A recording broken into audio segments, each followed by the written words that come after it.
네, 이슈 레이더 시간입니다. 신인규 기자 역시 우리 변함없이 나와 있습니다. 안녕하세요. 안녕하십니까.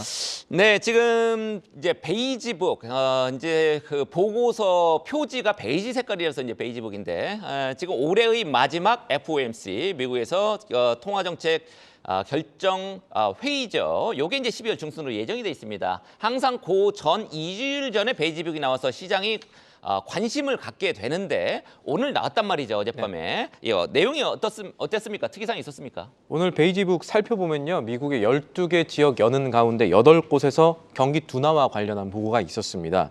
이 대출 만기를 앞둔 상업용 부동산이요. 미국의 이 가파른 경제 둔화 혹은 침체 촉매가 될 수 있다는 분석이 있는데 이번 달 부동산 대출은 소폭 감소했고요.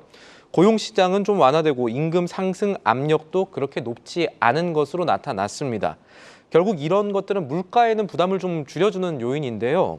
각 지역별로 봐도 대체로 물가 상승률이 둔화하는 조짐이 나타나고 있다는 게 지역 연은의 대체적인 평가입니다. 요약을 하면요. 커다란 경고음이 나타났다기보다는 오히려 미국 경제 아직까지는 특이사항 없다. 이렇게 보시는 게 조금 더 타당하겠습니다. 네, 큰 경고는 안 나왔다. 이렇게 이제 보면 될 것 같고. 이제 미국 주식 같은 경우에는 이제 배드 뉴스가 이제 굿 뉴스다. 뭐 이런 표현들이 많았단 말이죠. 네. 그래서 고용 시장이 조금 둔화하고 부동산이 좀 안 좋았다. 이런 게 이제 긍정적으로 좀 작용할 수도 있을 것 같은데 어땠습니까, 시장은? 오늘 베이지북 말고도 살펴볼 지표가 좀 있습니다. 그중에 하나가 달러의 단기 변곡점. 오늘 뭐 달러 올라가긴 했습니다만 말씀드렸던 대로 다행인데 이 미국의 3분기 GDP 수정치가 나왔죠. 예상보다 좋았습니다. 이 속보치는 4.9%였거든요. 그런데 상분기 수정치는 5.2%로 나왔습니다. 요거는 정부 지출이 좀 많이 나오면서 GDP 전체 생산을 끌어올렸다라는 분석이 있었는데 채권 금리가 여전히 하락세입니다. 미국 10년물 만기 국채 수익률이 4.25% 선까지 내려왔습니다. 10년물 국채 수익률, 10년물 국채 금리 같은 말인데 이것들이 내려왔다는 거는 지난 9월 이후에 처음 있는 일이다. 이렇게 생각하시면 되겠습니다. 네, 이제 중요한 거는 이제 기준금리 뭐 내리겠죠 내년부터. 근데 네. 언제 어떤 방식으로 어느 정도의 폭으로 내리느냐, 낮출 것이냐, 요게 이제 관심일 텐데 지금 좀 전에 이제 우리 페드워치를 보니까 내년 뭐 시장에서는 내년 5월부터 낮출 거다 이 확률을 뭐 거의 80% 반영을 하고 있긴 하더라고요. 네. 우리 이제 연준 위원들의 메시지가 굉장히 중요하단 말이죠. 그 위원들은 어떤 지금 얘기들을 하고 있습니까? 아까 그 패드워치 말씀하신 거 보면요. 5월 달에 이제 그 기준금리 인하 가능성 가장 높아진 거랑 하나 더 살펴볼 건 심지어 3월 가능성도 높아졌습니다. 와, 그렇습니까? 3월 가능성이 네. 하루 만에 20%포인트 상승하면서 어제 기준으로 뭐 40%까지 올라왔거든요. 그러니까 시장에선 점점 믿고 싶은 게 봄에는 기준금리 인하하겠구나 미국이 이런 건데 좀 아까 이제 우리 특파원도 얘기했듯이 빌 레커먼도 조기 금리 인하 가능성 요거를 네. 이제 얘기를 했습니다만 예, TLT 갖고 계신 분들은 뭐 좋을 얘기인데 어쨌든 연준 인사들 발언들 살펴보겠습니다. 사실 연준 인사들 발언이 한 방향으로 가는 건 아니에요. 그런데 시장에서는 어떤 부분에서는 조금 더 집중하고 어떤 분이 말하는 건 집중하고 다른 분이 말하는 건 잘 안 들었습니다. 누구 말을 들었냐? 크리스토퍼 월러 이사의 이 전환. 매파 크리스토퍼 월러 이사가 비둘기파적인 발언한데 좀 주목을 한 것 같습니다. 이번 주에 월러 이사가 지금의 통화정책 기조는 미국 경제를 둔화시키고 인플레이션을 2%로 되돌리는 데 적절하다는 확신이 갈수록 높아지고 있다. 이런 얘기를 했습니다. 그런데 반면에 미셸 보우먼 이사는 미국 경제 상황이 인플레이션을 계속 끌어올리고 있다면 추가 금리 인상이 필요할 수 있다는 입장을 드러냈고요. 오늘 있었던 발언 중에는 토마스 바킨 리치몬드 연은 총재가 인플레이션 둔화가 보이지 않는다면 금리 인상 논의가 가능할 것이다라고 말했습니다. 그런데 이제 금리 인상 논의가 가능할 것이다라고 말한 분들을 보면 전부 뭐뭐 한다면이라는 가정을 했죠. 상당히 원론적인 입장. 그러니까 지금 금융시장 여건이 완화되기를 바라지 않는다는 이런 뉘앙스가 같이 있는 것이고요. 그리고 미국 경제 보면 사실 둔화가 좀 더 가까운 시나리오지 않습니까? 그래서 미국 금융시장을 잘 보면은 투자 심리가 한 방향으로 흐를 때는 사실 시장 참여자들도 완전 이성적으로 하나하나 판단하는 게 아니라 믿고 싶은 거 믿는데 지금 약간 그런 모습이 보이고 있다는 점도 참고하실 부분이겠습니다. 네, 연착륙도 착륙이죠. 뭐 비상이 아닙니다. 어쨌든 뭐 시장이 믿고 싶은 거는 이제 금리 인하 쪽으로 지금 대세는 많이 기울어져 있다라는 거. 지금 우리가 물가 걱정 항상 합니다만 국제 유가는 요 며칠 동안 계속 뛰고 있단 말이죠. 네. 왜 그렇죠? 오늘 좀 더 많이 뛰었는데 시장에 던져진 질문이 하나 있습니다. 추가 감산할까?에 대한 질문입니다. 그러니까 오펙과 러시아로 구성된 산유국 연합 오펙 플러스라고 합니다. 오펙 플러스 이 장관급 회의가 한국 시간으로 오늘 오후쯤에 예정이 되어 있을 텐데 이때 추가 감산 카드가 나올 가능성이 있습니다. 월스트리트 저널의 보도였습니다. 오펙 플러스가요 원유 생산량을 하루 100만 배럴 규모 더 감산하는 방안을 검토하고 있다는데요. 사우디가 감산을 하자 이렇게 강하게 밀어붙이고 있고요. 유가 끌어올려야 하니까요. 그런데 아랍에미리트를 비롯해서 나이지리아, 앙골라 같은 아프리카의 산유국들에서 좀 반대를 하고 있답니다. 왜냐하면 유가가 지금 안 그래도 잘 안 오르는 상황에서 감산을 해도 이미 감산하고 있지 않습니까?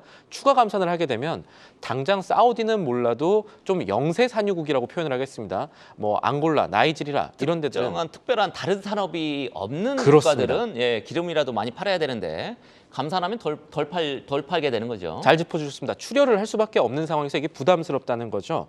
그래서 오늘 나올 오펙 플러스 회의 결과 이때 발표를 할 가능성이 굉장히 높다고 하는데 오펙 플러스 회의도 오늘 우리나라도 주목해야 될 어떤 큰 이벤트가 되겠습니다. 네, 역으로 생각해 보면 이제 그렇게 감산 논의가 활발한 거는 수요가 그만큼 받쳐주지 못할 가능성을 자기들 내부적으로 걱정하고 있는 것 같습니다. 네. 결과적으로는 감산 결정 안 나왔으면 추가 감산 결정 안 나왔으면 참 좋겠고요. 지금 미국뿐만 아니라 우리나라도 지금 오늘 금융통화위원회 금리 결정 회의가 됩니다. 우리도 이제 미국처럼 1년에 8번인데 올해의 이제 마지막 회의가 되겠네요. 네. 오늘 금통위 어떻게 나올까요? 지금 시장에서 예상하는 대로 나올 가능성 굉장히 높고요. 7연속 동결이 유력합니다. 그렇죠. 금융투자협회가 채권 전문가들 대상으로 했을 때도 설문조사 결과 96%가 동결할 것이다 이렇게 봤고요. 전문가들 시각은 큰 시나리오 보면은 미국도 금리 못 올리고 우리도 금리 안 올릴 거라는 겁니다. 큰 틀에서 달러 약세가 지속될 것이고 채권 가치 상승에 대한 기대감, 즉 채권 수익률 하락을 생각해 볼 수 있다는 심리가 지금 시장에서는 팽배한 상황입니다. 그렇군요. 우리나라는 3.5% 기준금리 동결을 할 겁니다. 안 하면은 너무 깜짝이죠.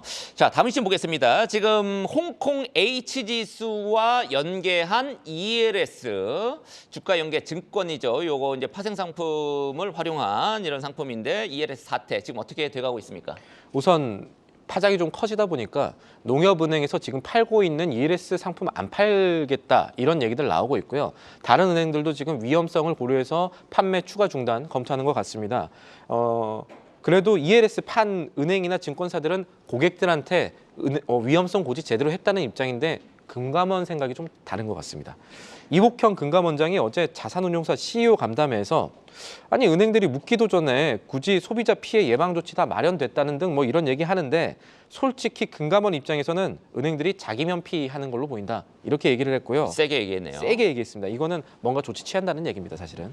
네, 그 결과적으로 이제 이복헌 원장도 그런 어떤 강경한 발언들을 금융회사 대상으로 했는데 이제 지금 논란은 내년에 지금 홍콩 H지수가 너무 많이 떨어졌기 때문에 ELS 상당폭 손실이 지금으로서는 조금 불가피할 것이다 이렇게 이제 보고 있습니다만 급등하지 않는 한 손실 보상이 가능할 것이냐 여기에 지금 초점이 맞춰지고 있단 말이죠. 어떻습니까? 제도상 그러니까 우리나라의 금감원이라 이렇게 피해 구제, 소송 이런 걸로 사실 완전 보상은 쉽지 않은 상황입니다. 역으로 전에 있었던 라임 사태나 이런 DLF 사태 이후에 기준들이 많이 높아진 것들도 사실 있고요. 그래서 가장 좋은 건 사실 홍콩 H지수 주가 자체가 다시 올라오는 거라고 하겠습니다. 네, 그것만 바라보고 있을 수는 없겠죠.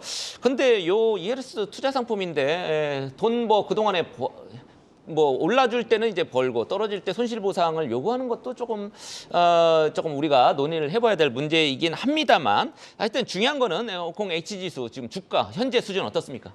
이 홍콩 H지수가 모멘텀을 못 찾고 사실 하락 중이긴 합니다. 어제만 해도 2.3% 빠졌습니다. 네. 예. 그 정도로 많이 빠졌고 지금 사실 이게 2021년 봄 수준 주가 70% 정도까지는 내년 봄에 올라와줘야 이 ELS 사태가 어느 정도 조금 정지 작업을 할 텐데 그러려면 지수가 8천까지 올라와야 되는 거거든요. 그래서 지금은 쉽지 않은 상황이긴 합니다. 앞으로 어떻게 될까요? 상승 요인, 하락 요인 다 있겠죠, 당연히. 네. 예, 어떻습니까? 이번에 하락 요인 찾으면 중국의 경기 둔화 우려가 큽니다. 중국 H지수의 상장 기업 중에 하나인 메이투안이라고 있습니다. 우리나라로 치면은 뭐 배달의 민족 같은 서비스 운영하는 기업인데 하루 만에 주가가 12% 어제 빠졌습니다. 왜 그랬냐? 배달 서비스 4분기에 잘 안 될 거라고 전망을 했기 때문입니다. 이거는 결국 미국의 식음료 소비, 미국이 아니죠. 중국의 식음료 소비 잘 안 될 거라는 얘기기도 하고요. 그래서 지금 단기적으로 걱정이 큰 상황인데 이렇게 시장의 우려가 커지면은 반대로 중국 정부가 나설 것이다라는 기대감은 남아 있습니다. 그래서 골드만 같은 경우는 MSCI 중국 지수가 내년에는 12% 오를 가능성이 있고 이거는 중국 정부가 많이 도와줄 거기 때문에 우리가 이런 가정을 하는 거다. 이런 얘기를 내놓은 것도 네, 생각을 사회주의 부분입니다. 국가니까요. 너무 안 네. 좋으면 이제 개입을 세게 할 거다 이런 기대가 있다라는 거죠. 마지막 이슈 한번 보겠습니다. 포스코가 국내 처음으로 수산화 리튬 공장을 준공했다고 하는데 어떤 내용입니까? 포스코가 이 호주의 필바라 리튬 솔루션이랑 같이 합작을 해서 공장을 하나 준공을 했습니다. 이 금속 리튬을 이제 수산화 리튬으로 이제 정제하는 그런 공장인데 연 생산 규모만 21,500톤에 달합니다. 예, 리튬 공장 확장 이런 뭐 계획인가요? 그러면? 예, 그렇습니다. 지금 이제 제1공장 이게 국내 처음 생산된 공장이고요. 준공하는 공장이고요. 이거 잘 되면은 내년에 제2공장도 준공하겠다라고 했습니다. 그렇게 되면은 연산 43,000톤 규모의 공장이 우리나라에 생긴다고 보시면 되는데 요거 어느 정도냐? 쉽게 말하면 전기차 연간 100만 대 생산할 수 있는 그런 정도의 물량을 소화할 수가 있습니다. 네, 그렇군요. 지금까지 이슈 레이더였습니다. 신 기자 수고 많았습니다.